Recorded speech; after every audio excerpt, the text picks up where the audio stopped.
Vamos para a segunda parte da nossa aula de vetores e agora nós vamos começar a ver outras coisas sobre vetores que vão permitir que a gente opere com eles matematicamente, né? Que a gente faça operações de soma, de subtração e até produtos, tá certo? Os produtos nós não vamos ver agora, nós vamos ver mais para frente, né, nessa parte de vetores, só a parte de soma e subtração de vetores, como somar e subtrair vetores, tá? Que é outra coisa importante também. Mas agora a gente vai ver o que a gente chama de componentes escalares de um vetor. E o que são, né, essas componentes escalares? Ora, um vetor, né, ele é caracterizado por duas grandezas, essencialmente. A primeira é o módulo dele. O módulo é basicamente uma medida do comprimento do vetor. Tá? E aqui ele vai ter unidades. Tá certo? Esse comprimento não vem sem unidades. Tá? Isso aí a gente vai ver mais para frente também. Mas tenham em mente que, né, o comprimento de um vetor sempre vai ter unidades, ao contrário do que a gente aprende nas aulas de geometria analítica. Tá? Geometria analítica, os professores estão preocupados só com a parte vetorial, não com a parte de significados físicos que esses vetores possam eventualmente ter. Tá? Outra coisa que caracteriza um vetor é a orientação desse vetor em relação aos eixos ordenados. O que quer dizer isso? Imagina que você tem aqui seu conjunto de eixos ordenados, tá? E você tem um determinado vetor que eu estou chamando de ΔR, mas eu poderia chamar de qualquer coisa. Tá? Esse vetor ΔR aqui, ele tem módulo 5 centímetros. Tá? Nota que os eixos ordenados, eles têm unidades aqui, né? Nesse caso, as unidades são unidades de comprimento, nesse caso. Tá? E o comprimento total desse vetor aqui é de 5 centímetros. Quem está mais antenado já percebeu por que esse vetor aqui tem comprimento de 5 centímetros. Mas quem não está tão antenado, dá uma olhada para esse vetor, medita um pouco sobre isso e vocês vão ver que aqui eu posso definir um triângulo 3, 4, 5. Tá certo? 5 vai ser o comprimento, um triângulo retângulo, 3, 4, 5, e o comprimento da hipotenusa desse triângulo, que é esse vetor aqui, vai ter 5 centímetros de comprimento. Tá? E como é que eu faço, então, para ver as componentes do meu vetor? Primeiro, eu tomo uma linha, né, paralela, uma linha imaginária paralela ao eixo x ou ao eixo y, tá certo? E defino um ângulo. Esse ângulo, normalmente, ele é definido de maneira crescente, saindo do quadrante de eixos ordenados, onde as coordenadas são positivas. É esse quadrante aqui.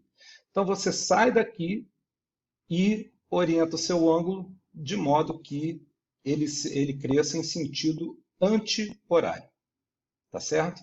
Essa é a definição estrita, pelo menos em física, né, da orientação de um vetor em relação aos eixos ordenados. Mas nada impede, tá certo, que a gente use outros ângulos para definir a orientação desse vetor. A gente vai ver isso também mais para frente nesse vídeo. Okay? A gente pode, por exemplo, né, usar não aquele ângulo θ, mas esse ângulo φ aqui, né, definido dessa maneira aqui, para a gente caracterizar a orientação desse vetor em relação aos eixos ordenados. Esses ângulos não precisam estar só em relação ao eixo x. Eu posso pegar uma linha paralela ao eixo y e definir ângulos com relação a essa linha imaginária. Então, posso definir esse ângulo alfa ou esse ângulo beta aqui. Nota que esse ângulo beta, né, ele tem que ser definido, agora que eu estou usando uma linha paralela ao eixo x, ele é tudo isso daqui. É todo esse ângulo aqui. Tá? Nada impede da gente usar qualquer outro ângulo. Tá? O que são as componentes de um vetor? São projeções do vetor sobre os eixos ordenados. que quer dizer isso, né? A projeção você pode pensar em quanto, entre aspas, porque bem entre aspas mesmo, né? Mas você pode pensar na projeção de quanto de um vetor se encontra ao longo de cada eixo. Como que a gente faz isso, né? Pega os nossos eixos ordenados, está aí o nosso vetor, que agora é o mesmo vetor de antes, só mudei o nome para A. E para identificar as componentes do vetor, você pensa numa linha imaginária perpendicular a cada um dos eixos que vai sair dessa ponta aqui da seta.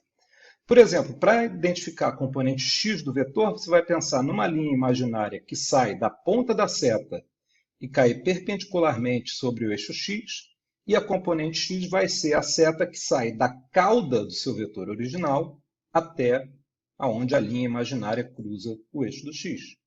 Mesma coisa para a componente y. Tá?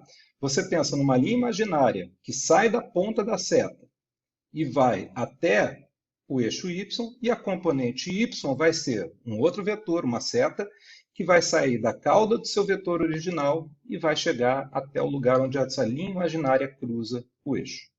Então aqui você tem as componentes x e y do teu vetor. Okay? Como é que a gente quantifica essas componentes? Porque a gente vai sempre precisar quantificar essas coisas, tá? Para poder trabalhar com elas. Tá? Como é que a gente faz isso? Usando velhos amigos nossos, talvez não de todos, mas de alguns tantos de nós, que são senos e cossenos. Tá? Então, nós vamos escrever essas componentes aqui em termos de senos e cossenos. Isso é o que a gente chama de decomposição de um vetor nas componentes. Tá? Você pode pensar, né, que esse vetor aqui está aqui, porque um vetor você pode transladar ao longo do plano, colocá-lo em qualquer lugar. Se ele tiver a mesma orientação do seu vetor original, é o mesmo vetor. Tá? E agora, vamos tomar aquele ângulo θ aqui que eu falei para vocês, que era o ângulo que estritamente a gente usava para caracterizar a orientação do vetor em relação aos eixos ordenados. Tá? Essa componente aqui, a componente x do vetor, em função de senos e ou cossenos de θ, é simplesmente o módulo do vetor, que lembra, é o comprimento do vetor, vezes o cosseno desse ângulo θ. Tem uma coisa aqui, uma pegadinha, hein? Esse cosseno de θ aqui, como θ é um ângulo obtuso, tá? Esse cara aqui é um número negativo. Então, todo esse cara aqui é um número negativo. E sempre que uma componente de vetor, né, uma componente escalar do vetor for negativa, quer dizer que a componente vetorial dele está apontando no sentido decrescente de coordenadas. No caso da componente y, né, essa componente vai ser módulo de A seno de θ, e aqui seno de θ, θ sendo obtuso, né, tá entre 0 e 120 graus, portanto, seno de θ é ainda um número positivo. Tá? Isso é o que a gente chama, então, de componentes escalares do vetor. Escalares por quê? Porque são números escalares. Isso aqui não tem, né, direção nem sentido, apesar do sinal desses números aqui indicarem para onde que essa componente está apontando, né, o sentido em que essa componente está apontando ao longo de um eixo ordenado. Ok? Às vezes, não é muito óbvio a gente ficar tirando senos e cossenos, né, de ângulos obtusos. Tá? Nesse caso, a gente sempre pode usar um outro ângulo agudo, como, por exemplo, esse ângulo φ aqui, para caracterizar a orientação desse vetor. Só que agora tem uma pegadinha. Essa componente escalar x aqui, né, a gente vai definir da mesma maneira que antes, né? Só que agora, como φ é um ângulo agudo, a gente tem que colocar o sinal aqui na mão. tá? Lembra que esse cara aqui todo era negativo, não tinha esse sinal negativo, mas tudo isso daqui era negativo quando o ângulo era esse ângulo aqui, o θ, tá? No caso aqui eu tenho um ângulo φ agudo, né? Portanto, cosseno de φ é um número positivo e eu tenho que colocar o sinal aqui na mão grande, tá certo? Sendo esse ângulo φ aqui positivo, a componente y, que vai ser seno desse ângulo aqui, vai ser proporcional ao seno desse ângulo, né? Ela continua sendo positiva, tá? Então você sempre você pode pegar e usar um ângulo agudo que seja mais fácil de você visualizar, né? Quem é o cateto oposto, quem é o cateto adjacente para definir os senos e cossenos, mas, né? Lembra que se você usar um ângulo agudo que não seja o ângulo θ que você define saindo do eixo x e crescendo em sentido anti-horário, você tem que colocar esse sinal negativo, quando apropriado, na mão grande. Ok? Então, sobre componentes é isso aí.